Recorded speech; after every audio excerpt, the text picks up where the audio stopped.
answer there. He makes a way. If he told you to do something, he gonna provide.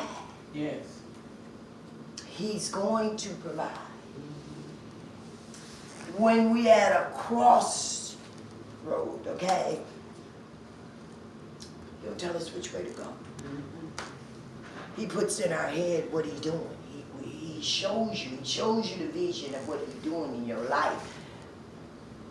Sort of it's an encouragement to you. If you stay with him, if you stay on this path. Yes, God. This is what I'm doing.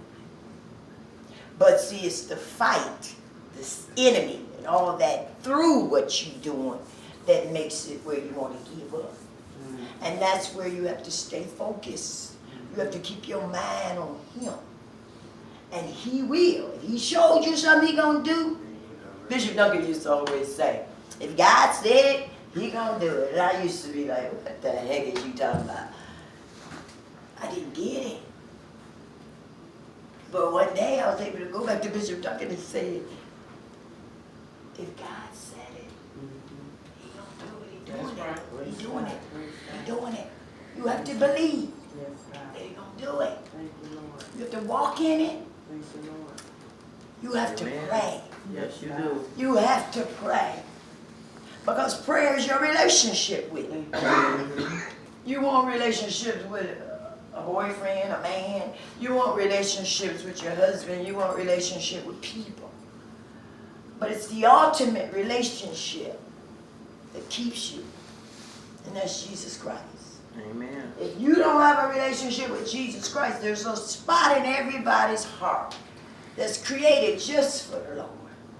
You cannot fill that spot with drugs, alcohol, men, women, clothes, nothing, money, nothing. Because I don't care how much you get of that, you're still going to long for something. Yes. And you're longing for God. And until God comes in your life and you let him take control, take over, I say yes to you, Lord. Whatever you want me to do, I say yes. Order my steps today. Even on drugs, I used to say, because people sometimes don't believe when I say that in my own dope, but I got a relationship with God. I hear him talking to me. I used to always pray, Lord, don't let me lose that conscious contact I have with you. And drugs had got so bad that I lost it. I did lose it. Suicide, trying to kill myself. We've always knew the police in our house because every weekend the police was at our house because of the fighting.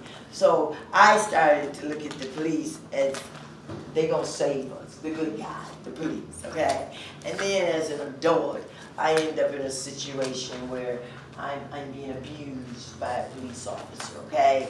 And so that there had me where I'm like, wow, all my life I thought police were to protect us. And I started to hate police. And God turned me around to the point where I pray for the police. Cover their minds, Father God, help them. Help them make you focus on what you call them to do, justice. Don't let them let flesh have them doing Satan's work. Because really that's what it is. All these issues with police in this country, the enemy. The enemy. And not saying he did the enemy just ruling the police officers. He's also ruling that human being. The enemy is causing all this chaos in America. And it starts where he will cause a lot of chaos in a family. He attacks families. When he attacks families, he attacks enough of the families in the community, then he's got a community under his control. Under his control. I was under Satan's control for a long, long time. I thank God that he loved me so much that he had a purpose for my life. Some of us never find out what our purpose is, but that's what you learn and find out through your relationship with him. He teaches you what your purpose is. He tells you, even when you're sinning, the Holy Spirit will say to you, and everybody say stuff like, I felt such and such in my gut. No, that what you felt in your gut was God. You felt God. And we tend to ignore that voice, but we want to listen to the enemy's voice.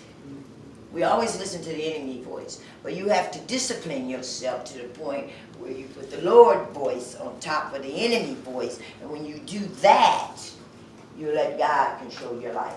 If you tell Satan like I do, you know what? Screw you. You go back to the pits of hell. I don't get nothing you saying. You have to tune him out. I don't get nothing you saying. Because he gonna be strong with what he has to say. I thank you.